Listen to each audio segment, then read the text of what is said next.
Ya, balik lagi di Mindrev. Saat ini saya berada di Innova Reborn tahun 2017.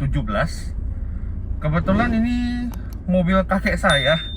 Jadi saya pinjam, dan mobil ini udah kurang lebih 4 tahun lah ya. Dan kali ini saya mau berbagi pengalaman mengendarai Innova Reborn ini selama 4 tahun. Seperti apa? Ikuti terus ya.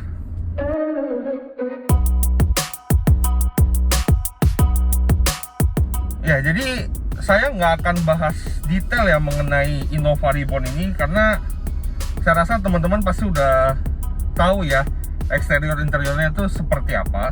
Innova ini kebetulan yang sebelum improvement ya. Jadi kalau nggak salah itu Innova mengalami improvement pertama itu di 2017, pertengahan 2017 kalau nggak salah. Saya lupa di bulan Agustus sampai September. Sedangkan mobil ini dia ini sebelum improvement. Jadi yang improvement itu ingat saya itu terdapat improvement di lampu utamanya. Nah, kalau yang improvement itu udah pakai lampu projector LED ya, sama panel di dashboard itu menggunakan panel kayu atau wood panel. Nah, karena ini yang sebelum improvement, jadi ya lampunya masih menggunakan multi reflektor, dan panel di dashboardnya itu warna abu-abu ya, yang sama kayak tipe G sih. Oke, langsung aja saya bahas mulai dari rasa berkendaranya. Untuk rasa berkendaranya sendiri, untuk posisi duduknya. Nah, posisi duduk di Innova ini sebenarnya dia posisinya cukup lengkap ya. Setirnya udah bisa tilt teleskopik, kemudian bangkunya juga udah ada high adjusternya. Terus juga ya sisanya sih standar ya, ada sliding, reclining, dan seatbeltnya juga ada high adjusternya. Sebenarnya sih posisi terendah kursi Innova ini saya rasa masih cukup tinggi feel-nya ya.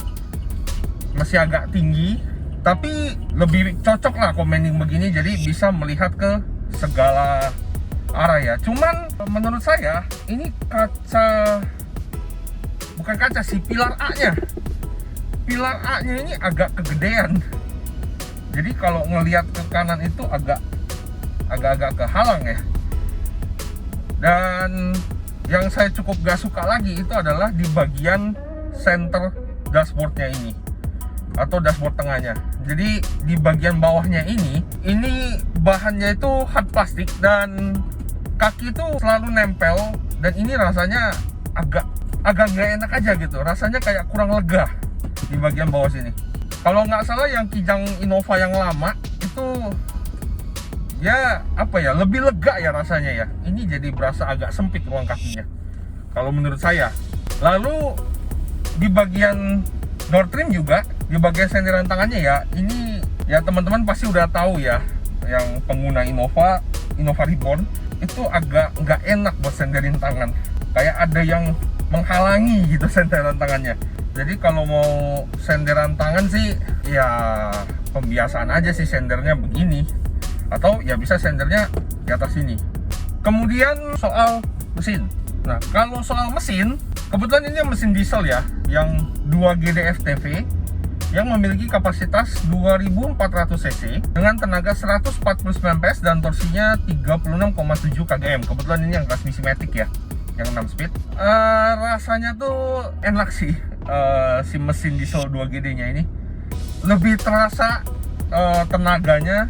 Kalau misalkan bawa muatan banyak pun, saya rasa nanjak-nanjak dengan mobilnya juga enak pasti. Torsinya tuh ada setiap saat gitu.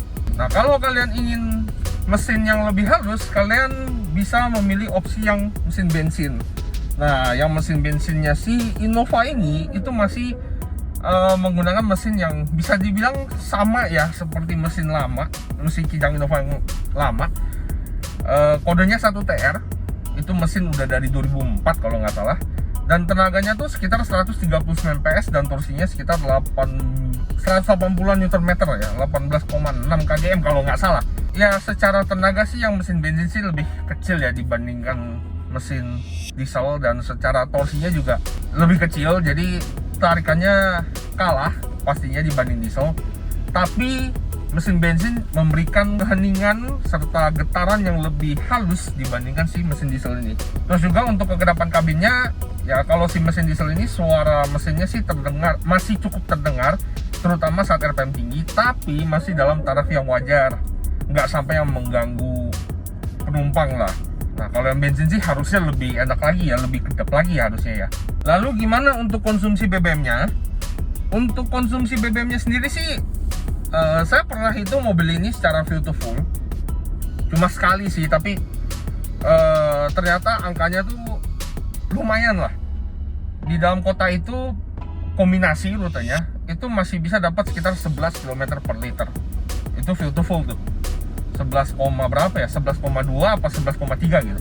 Tapi jadi saya pernah bawa mobil ini ke Semarang, dan saat perjalanan dari Jakarta ke Semarang itu via tol itu saat itu kecepatan sekitar 100 km per jam, 100 sampai 110 lah, nggak lebih dari itu. Dan saat dihitung fuel to full-nya, hasilnya itu sekitar 12,4 km per liter. Saya cukup kaget, kok ini cuma dapat 12 gitu. Tapi untuk dalam kota sih tetap irit ya.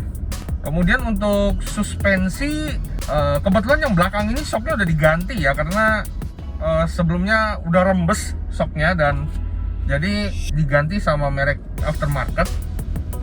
Jadinya ya diganti yang lebih keras gitu. Kalau seingat saya sih yang aslinya, yang standarnya itu empuk, bahkan cenderung ngayun. Nah kalau yang depan ini masih yang standar, belum diganti, dan ini aja udah cenderung ngayun gitu. Tapi bagusnya itu adalah dia mampu meredam getaran dengan cukup baik, dan ya lebih nyaman sih, terutama kalau di tol tuh dia lebih stabil rasanya. Mobil ini tuh sebenarnya cukup cukup enak lah, tarikannya enak, tenaganya enak. Tapi mobil ini pernah mengalami beberapa masalah, beberapa problem, dan sudah diklaim garansi. Waktu masih baru, mobil ini sudah kena masalah, turbonya tuh bunyi putu, dan itu sudah diganti. Namun tidak sekali gantinya, udah 2 kali, karena setelah ganti nggak berapa lama ya masalah lagi, bunyi putu lagi gitu, jadi diganti lagi. Kemudian masalah kedua adalah di bagian velgnya. Saat masih baru itu, jadi pas di balancing, rodanya tuh, peleknya itu pada baling. Akhirnya diklaim ke bengkel resmi dan diganti 4 buah nih. Jadi ke 4 buah velg ini udah diklaim garansi. Nah untuk ban serep nggak diganti ya, jadi ban serep nggak diklaim garansi, yang diklaim hanya 4 roda aja.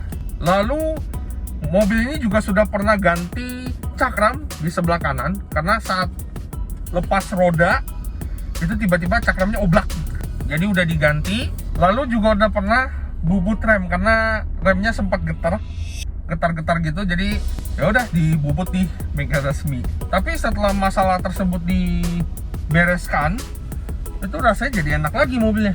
Overall saya puas mengendarai si Innova Reborn ini.